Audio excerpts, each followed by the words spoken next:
Football with Farhan and Moj brought to you by Chambers of Commerce Group Insurance and the West Coast Auto Group. And we've been pretty excited about this one. Time now to head down to Seattle and talk to our good friend Warren Moon, NFL Hall of Famer, CFL Hall of Famer. Warren, thanks for doing this. Hey, thanks for having me on, guys. How you doing? We're doing great, and let's start with the team that you're covering and how they're doing, the Seattle Seahawks, who do not have Russell Wilson in their lineup. They're playing with Geno Smith, who's shown some good things the last couple of weeks, but the games have been decided by Geno Smith turnovers in both instances. What do you make of what Seattle can do between now and the time that Russell gets back? Well, they're really going to have to change their style of play a little bit more. I think they're going to have to become a little bit more balanced, maybe even more run-heavy, to try and take some of that pressure off of Geno so he doesn't have to feel like he has to win the football games. They did a great job in the second half against Pittsburgh, coming out and running the football. They controlled the tempo of the ball game. And I think that's what you're going to see more from the Seahawks as you go forward with Geno Smith as your quarterback over these next few weeks. And then their defense has definitely got to step up and play better. And I think they did in the second half of the Pittsburgh game, but they're going to have to do that again this week against New Orleans, because New Orleans is playing really good football right now, and it's going to be a tough game for them on Monday Night Football. Warren, right now the Arizona Cardinals are the last of the undefeated in the National Football League. We were talking about their win total. Vegas had them at 8 to start the year. They're easily going to surpass that. Are we talking about a 13 or 14 win team when it's all said and done? Well, if you look at the start that they're off to, yeah, we could easily say that. They've beaten some very good teams to go to 6-0 right now. They're really good in their division. They're undefeated. So I think they're on their way there as long as they don't have any major injuries to either their quarterback, Kyler Murray, or any of their star players. But this roster was very improved during the offseason. You know, they brought in some really good pieces on the offensive side as well as on the defensive side with J.J. Watt and some of those guys. And that leadership has really, I think, made a difference on this team, and they're off to a great start. Warren, what are you seeing in terms of the evolution in Kyler Murray's game? I just think he's in his third year now, and he really has a really good understanding of the offense. I think Cliff Kingsbury, their head coach, has a really good understanding of what Kyler can do best and what to stay away from. And he's doing a great job at the line of scrimmage, and he's doing he's being very careful with the football. You know, he hasn't thrown an interception, and he has one of the highest completion rates in the league. And again, when you've got good weapons out there to throw the football to, it makes your job a lot easier as a quarterback. So all those things combined, I think, are really helping him. And then they have a solid running game with Connor and the rest of those guys. They're doing a good job running the football. Warren, when you look at the quarterback play in the National Football League this year, there's so many great stories. Who's impressed you and why? Well, I think you have to look at Dak Prescott and see what he went through last year. You know, he had a horrific dislocated ankle, and then he comes back in preseason, and all of a sudden he hurts his throwing shoulder, so he's not able to go through the whole preseason. And then he starts off the year the same way, where he has a problem like right now with his calf, but the way he is playing the game of football right now and leading his football team is unbelievable after everything that he's gone through. So I think that's what's impressed me most at the quarterback position, that the injury that he went through last year, the way he's been able to come back from it, and he's fought through some adversity even on the way back to the season, but he's still playing at a very, very high level, and his team is 5-1 right now. You know, Warren, when you look at that Dallas team and what they have offensively, I mean, I imagine if you were taking snaps behind the center, you'd love to have the weapons that he has at his disposal. It's almost like a pick your poison when it comes to that Dallas Cowboys offense right now. Yeah, it really is, and that again is always going to make a quarterback look better, because if you have good pieces around you, it's going to elevate your game, and that's what's happening with Dak right now.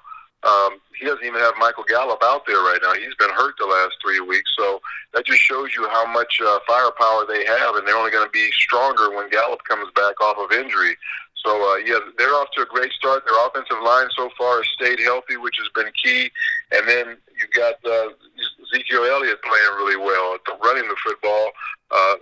That's what's really kept people off balance. They've been able to be more balanced of a football team.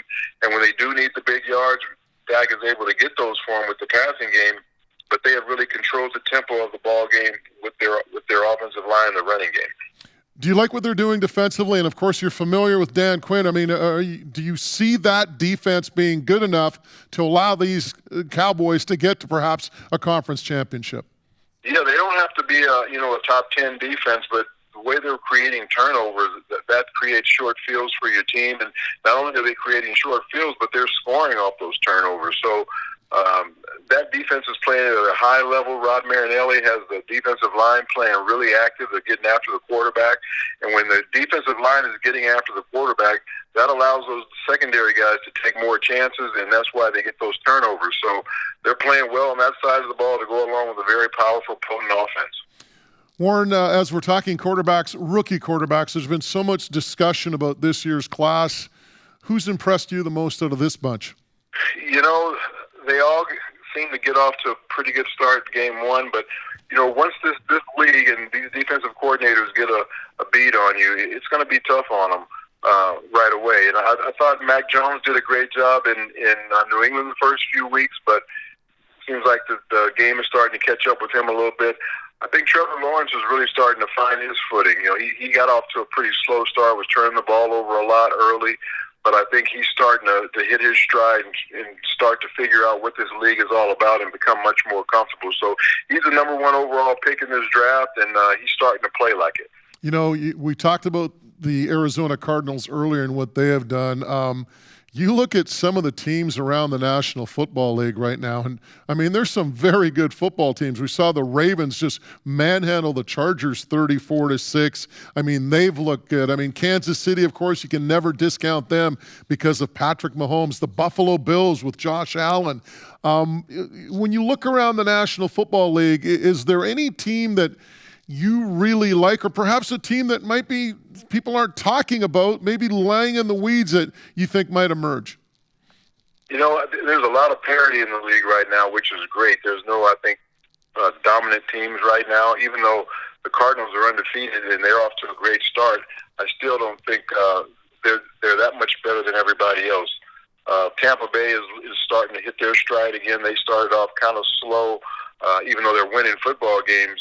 But now they're starting to hit their stride, and that's kind of what they did last year. By the second half of the season, they really put things into gear and just took it all the way through to the playoffs and to the Super Bowl.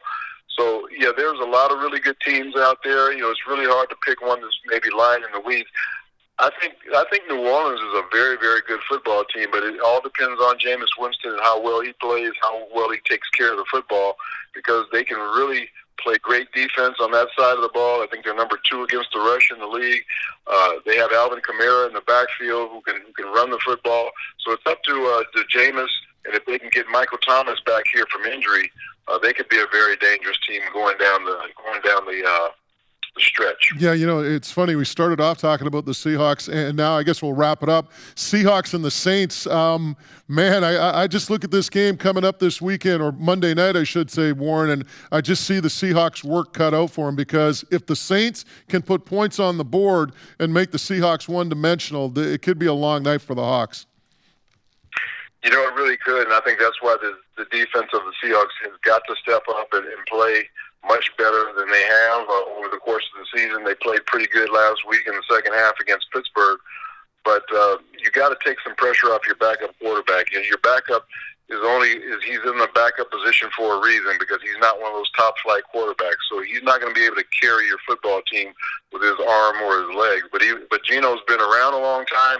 He's played a lot of good football throughout his career. But again, he's not Russell Wilson. So the defense has got to step up, and they've got to run the football good against a team that plays well against the run. So that's going to be the big challenge for the Seahawks offensive line. Can they run the football against New Orleans and control the tempo of the game, try and keep the Seahawks defense off the field as much as possible, and keep those guys fresh when they are out there? Warren, we thank you so much. We had some technical issues, as you know, but we thank you so much for your patience. Always great talking football with you, my friend, and Farhan and I would love it if we can talk some more football with you down the road. Yeah, I'd love to do it, guys. You take care, and let's get those Edmonton Elks going, man. It's 2-7. We got to get going. You'll get those. Hey, Warren. You know what? The way their quarterbacking situation is going, maybe you can come out of retirement and help out the Elks. I don't think it's that bad. I don't think their quarterback situation is that bad to have me come back out there. But I just hope they turn things around and finish strong, because I'm a Edmonton fan all the way through and through. Thank you, Warren. All the best. Take care, guys.